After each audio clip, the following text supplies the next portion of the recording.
माझे नाव राधा आहे. माझ्या नवऱ्याचे नाव गोपाळ आहे. आमच्यासोबत माझा दीर पण राहत होता. आम्हाला एक 6 वर्षाची मुलगी आहे. एके रात्री मला जाग आली तर मी पाहिले की माझी मुलगी माझ्या शेजारी झोपलेली होती, पण ती आता तिच्या जागेवर नव्हती. मला आमच्या रूमचा दरवाजा उघडा दिसला. मी बाहेर गेले आणि माझ्या पायाखालची जमीनच सरकली. मी पाहिलं की माझा दीर तिच्यासोबत. आमचं एक छोटंसं कुटुंब होतं. आम्ही सर्वजण खूप खुश होतो. माझा नवरा एका कंपनीत कामाला होता आणि त्याला चांगला पगारही होता. त्यामुळे आम्ही खाऊन पिऊन सुखी होतो. माझा दीर BAच्या शेवटच्या वर्षात होता आणि त्याच्या फायनल परीक्षा चालू होत्या. आमची एक 6 वर्षाची मुलगी होती आणि तीसुद्धा फारच गोंडस होती. ती सर्वांना लळा लावायची. माझा दीर तर तिचे खूप लाड करायचा. ती सतत त्याच्या मागे काका काका करत फिरायची. ते कॉलेजला गेले तर ती रडायची आणि ती दूधसुद्धा त्याच्याच हातून प्यायची. वडिलांपेक्षा जास्त लळा तिला काकांनीच लावला होता. माझ्या दीराच्या फायनल परीक्षा संपल्यावर आम्ही सगळेजण फिरायला जाणार होतो. माझ्या नवऱ्याने कामावरून रजा घेतली आणि 4 दिवस आम्ही महाबळेश्वरला राहायला गेलो. तिथं गेल्यानंतर आम्ही एका हॉटेलमध्ये मुक्काम केला. आम्ही 2 वेगवेगळ्या रूम घेतल्या होत्या. एक आमच्यासाठी आणि एक माझ्या दीरासाठी. आम्हाला थोडीशी प्रायव्हसी हवी म्हणून आम्ही अशा 2 वेगवेगळ्या रूम घेतल्या होत्या. पहिल्या दिवशी आम्ही दिवसभर फिरलो, बोटिंग केली आणि संध्याकाळी हॉटेलवर गेलो. जेवण केलं आणि आपापल्या रूममध्ये झोपायला गेलो.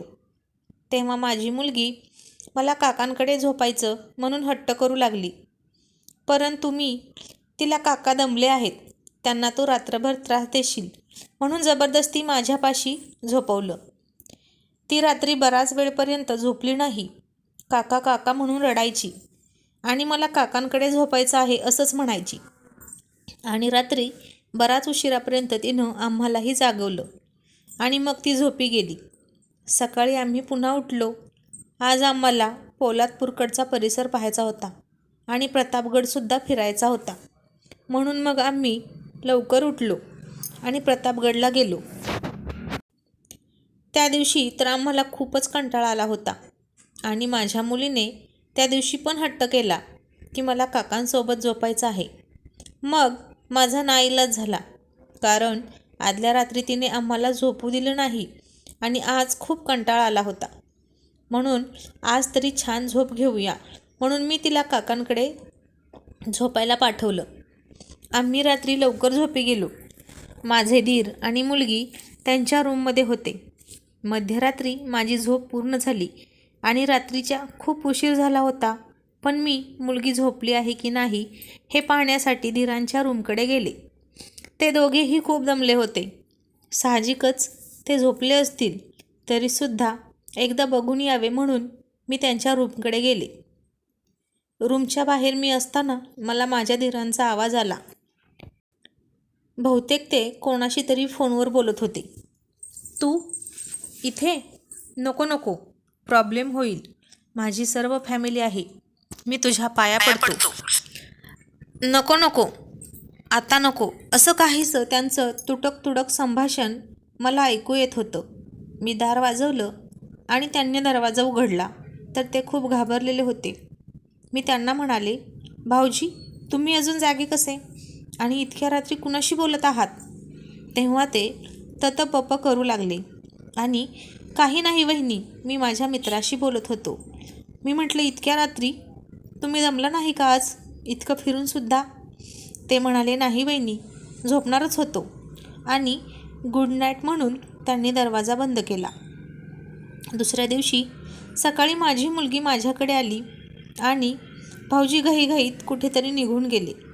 आता मला त्यांच्यावर संशय येऊ लागला होता. रात्री पण ते काहीच बोलले नाहीत आणि आतासुद्धा ते सकाळी गायब होते. आमचा नाश्ता झाल्यावर ते तिथे आले. मी विचारलं, भाऊजी कुठे गेला होतात? तेव्हा ते म्हणाले, काही नाही वहिनी, एक माझा मित्र सुद्धा इथे फिरायला आलेला आहे, त्यामुळे त्यालाच भेटायला गेलो होतो. मी म्हणाले ठीक आहे. त्या दिवशी मग आम्ही बराच वेळ फिरलो. भाऊजी मधून सारखे गायब व्हायचे. मला तर आता त्यांचं काही समजतच नव्हतं. आणि पुन्हा सायंकाळी आम्ही हॉटेलवरती आलो तेव्हा आजही माझ्या मुलीने त्यांच्याकडे झोपण्याचा हट्ट केला आणि ती त्यांच्याकडे झोपण्यासाठी गेली. नेहमी माझ्या मुलीचा हट्ट पूर्ण करणारे माझे दीर आज तिला गोड बोलून सांगत होते की बेटा तू आईकडे झोप म्हणून. ती मात्र हट्ट करत होती की मला तुमच्याकडेच झोपायचं आहे. मग मी आणि तिचे वडील म्हणालो की अरे इतका हट्ट करते आहे ती तर राहू दे. मग त्यांचा नाईलाज झाला आणि माझी मुलगी त्यांच्यासोबत झोपायला गेली. दीरांचा चेहरा पडलेला होता. त्यांचा चेहरा पाहून असं वाटत होतं की त्यांना माझी मुलगी त्यांच्यासोबत झोपायला नको आहे. दुसऱ्या दिवशी सकाळी माझी मुलगी धावतच माझ्याकडे आली आणि मला काहीतरी सांगण्याचा प्रयत्न करू लागली. आई रात्री काका काका असे म्हणत असतानाच माझे दीर मागून पळत आले आणि तिचं त्यांनी तोंड दाबलं. मला कळेच ना हा काय प्रकार चालला आहे. त्यांचं हे वागणं मला फार विचित्र वाटत होतं.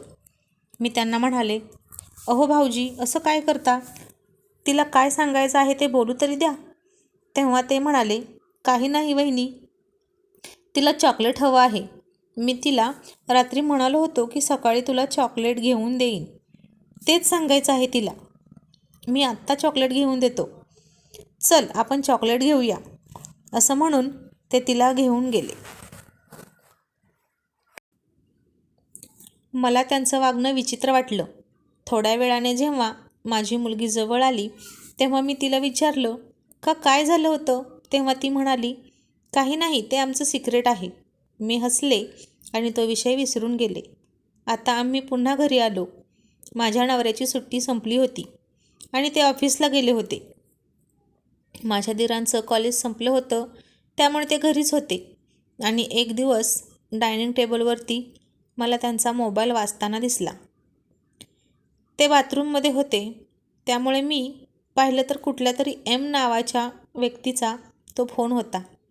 मी तो फोन उचलला परंतु पलीकडून काहीच कोणी बोललं नाही. मी आश्चर्यचकित झाले आणि फोन कट केला. मग भाऊजींना सांगितले की भाऊजी कुठल्या तरी एम नावाच्या व्यक्तीचा फोन होता. मी उचलला परंतु पलीकडून समोरून कोणीच बोललं नाही. तेव्हा भाऊजी फार घाबरले आणि म्हणाले काही नाही वहिनी, आजकाल असे बरेचसे फेक कॉल येत असतात. तुम्ही नका त्याच्याकडे लक्ष देऊ. पण मग तुम्ही काय इतकं घाबरत आहे असं मी त्यांना म्हणाले. तेव्हा ते म्हणाले नाही मी का घाबरेल. आणि असं म्हणून ते त्यांच्या खोलीत निघून गेले. आता मला भाऊजींवरती खरंच संशय यायला लागला होता. ते काहीतरी माझ्यापासून लपवत आहेत असं मला वाटत होतं. मी माझ्या नवऱ्याला यातलं काही सांगितलं नाही कारण सर्व माहिती काढूनच त्यांच्याशी बोलेन असं मी ठरवलं. आणि मग मी माझ्या दिरावरती लक्ष ठेवू लागले. आणि मग काही दिवसांनी माझा नवरा कामासाठी बाहेरगावी गेला होता. मी, माझे दीर आणि माझी मुलगी तिघेच घरी होतो. आम्ही दोघी आमच्या रूममध्ये झोपलो होतो आणि भाऊजी त्यांच्या रूममध्ये होते. रात्री मला अचानक जाग आली तेव्हा माझी मुलगी माझ्या शेजारी नव्हती. मी जरा घाबरले आणि पाहिलं तर माझ्या रूमचं दारसुद्धा उघडं होतं. आणि मी बाहेर गेले तर समोरचं दृश्य पाहून मी फार चकित झाले कारण माझे दीर माझ्या मुलीसोबत काहीतरी हळूहळू आवाजात बोलत होते आणि तिच्यापुढे भरपूर चॉकलेट पडलेली होती. मी ते दोघं नेमकं काय बोलत आहेत हे ऐकण्यासाठी गुपचूप त्यांच्या मागे जाऊन उभी राहिले. तेव्हा ते माझ्या मुलीला म्हणत होते की सोनू हे कोणालाही सांगायचं नाही. हे आपलं सिक्रेट आहे की नाही. नाहीतर दादा आणि बहिणी मला ओरडतील. तुला चालणार आहे का ते दोघं तुझ्या काकाला ओरडले तर. आणि हे आपल्या दोघांचं सिक्रेट आहे की नाही. हे सिक्रेट ठेवलं तर मी तुला खूप खूप चॉकलेट देईन. मग मी विचार केला असं काय केलं होतं त्यांनी जे माझ्यापासून ते लपवत होते. महाबळेश्वरमध्ये त्या दिवशी माझी मुलगी सुद्धा मला काहीतरी सांगण्याचा प्रयत्न करत होती. तेव्हासुद्धा त्यांनी तिचं तोंड बंद केलं होतं आणि तिला चॉकलेट देऊन गप्प केलं होतं. आताही तेच काय कारण असेल का?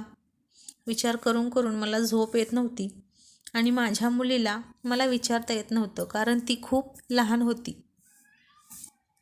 मग दुसऱ्या दिवशी सकाळी माझे धीर नाश्ता करत होते आणि त्यांना फोन आला आणि ते नाश्ता अर्धा तासच ठेवून निघून गेले. मग मी त्यांचा पाठलाग केला तर ते एका बागेत गेले होते आणि तिथे त्यांना एक मुलगी भेटायला आली. ती खूप सुंदर होती. बघता क्षणीच मला तर ती फार आवडली. ती माझ्या दिराशी काहीतरी बोलत होती आणि पुढच्या क्षणी ते दोघे हातात हात घालून बसले होते. मग मी आज भाऊजींना सगळं काही विचारणारच म्हणून त्यांच्यासमोर जाऊन उभी राहिली. तेव्हा त्यांना काय बोलावं हे सुचेना. मला तेथे पाहून त्यांना धक्का बसला आणि वहिनी तुम्ही आणि इथे कशा काय? एवढेच ते बोलले आणि अपराध्यासारखे खाली मान घालून माझ्यासमोर उभे राहिले. मग मी म्हणाले, भाऊजी त्या दिवशीचा जो फेक कॉल होता तो हाच का? तेव्हा ते अपराधीपणाने म्हणाले, सॉरी वहिनी, मी तुला सगळं सांगणारच होतो, पण मला भीती वाटत होती की तू मला ओरडशील आणि दादासुद्धा मला ओरडेल. ही मिताली माझ्याच कॉलेजमध्ये शिकत होती. आमचं एकमेकांवरती प्रेम आहे आणि आम्हाला लग्न करायचं आहे, परंतु मी असं दादाच्या कमाईवर जगतो आहे, त्यामुळे आत्ताच कसं लग्न करणार, म्हणून आम्ही दोघं असं गुपचूप बाहेर भेटत आहे. आणि शिवाय त्या दिवशी महाबळेश्वरमध्ये सुद्धा ती माझ्या रूममध्ये आली होती आणि हे सोनूनं पाहिलं होतं आणि तिने तुम्हाला सांगू नये म्हणून मी तिला चॉकलेट देत होतो. मितालीसुद्धा म्हणाली, हो वहिनी, आमचं खरंच खूप एकमेकांवरती प्रेम आहे. तेव्हा मी हसले आणि म्हणाले, अरे मग इतकंच ना, प्रेम करणं काही गुन्हा आहे का? आणि मी असं म्हटल्यानंतर त्या दोघांच्याही मनावरचं दडपण कमी झालं. मिताली खरंच खूप चांगली मुलगी होती. काही महिन्यातच माझ्या दिरांना एक चांगली नोकरी मिळाली आणि मी माझ्या नवऱ्याला मितालीबद्दल सांगितलं. मितालीच्या घरच्यांचाही लग्नाला होकारच होता आणि मग आम्ही त्या दोघांचंही धूमधडाक्यात लग्न लावून दिलं. तर मित्रांनो, आशा आहे की तुम्हाला ही कथा आवडली असेल. कथा आवडल्यास व्हिडिओला लाईक करा, शेअर करा आणि आपल्या कमेंट्स बॉक्समध्ये कळवा. आम्ही तुमच्या कमेंट्सची वाट पाहत असतो आणि अशाच रोज नवनवीन कथांसाठी आपल्या चॅनलला आत्ताच सबस्क्राईब करा. धन्यवाद.